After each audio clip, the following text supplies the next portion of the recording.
I'm Meredith Monk. I'm a composer and performer and interdisciplinary artist. We're in the studio part of my loft, and this is where I do all my work. I also sleep here, and a lot of pieces have been created here. I've been here since 1972, and in those days this neighborhood was about 5 artists, a mafia restaurant, a coffee shop, and some spice factories, and now it's Tribeca, which is one of the chicer parts of New York.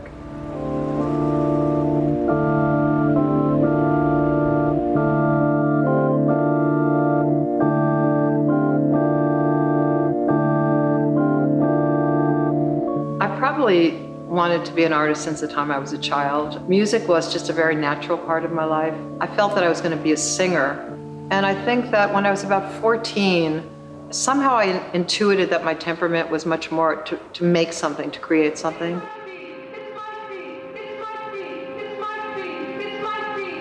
This is the ersatz archival part, and I say ersatz because it's a bit of a mess, but it's videos and sound tapes that I have. There's some more in my office, and then there's some more in the Library of Performing Arts.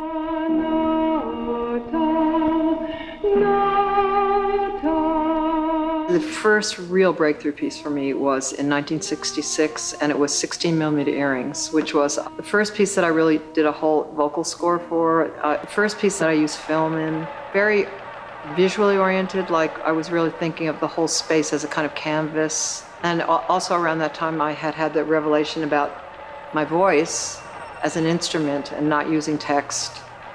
A revelation that the voice itself could be the instrument, that I could pull my range, high and low, as far as I could, that it had the capacity to, in a sense, manifest movement, like the way the hand moves, or it could jump, it could spin, it could fall, that within it were characters or personae, different ages, landscapes, and particularly at the beginning, different ways of using sound.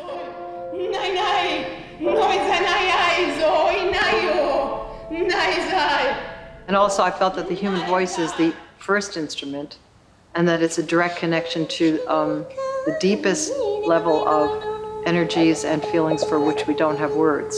So I felt this very strong power of the voice to be a universal kind of instrument.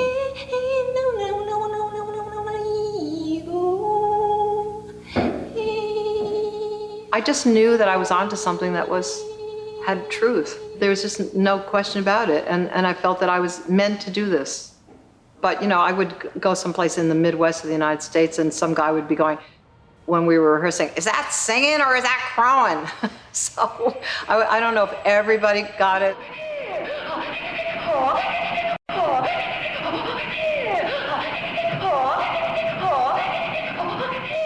QUARRY, I would call QUARRY a meditation on war and fascism. I think that I was very inspired by my first trip to Europe in the early 70s, and I was very struck by the fact that men of a certain generation didn't seem to be around. So I asked, why is that? And they said, the world wars. And then I just started thinking about the 2 world wars, and I started thinking about occupation, and what would that be like? And then coming from an Eastern European Jewish background, which I do, I would contemplate, well, what would it be like to be taken away no matter how well I could sing?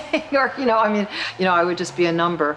And so it's been a lifelong study. I feel like I'm still studying it because it's very, very relevant to what's going on now, particularly, these cycles of where does that come from, this fascist impulse? Why does that come up at certain times? I needed to find my way of doing it. How do you do a poetic documentary, really? So it was a wonderful project. And right now we're working on bringing it back.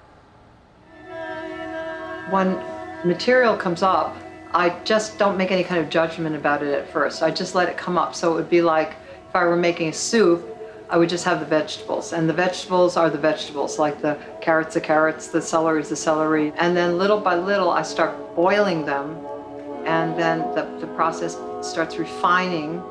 And then at a certain point, it's time to put it into a form and boil it down to its essence. And then I just have to keep following it and see what it needs. It's like, I think of every piece I make is a world.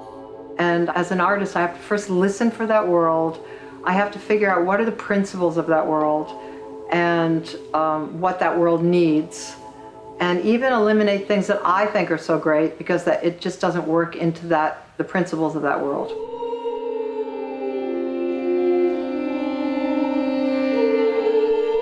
These days, I feel that there are two possibilities for artists right now to respond to our world.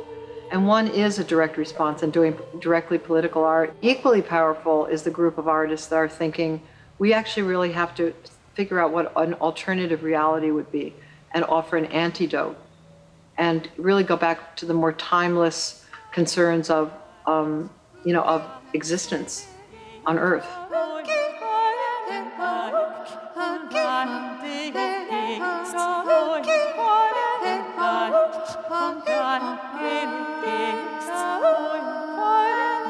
You know, my whole belief all these years, I've devoted my life to art, for 52 years, and I've always believed in the healing power of art.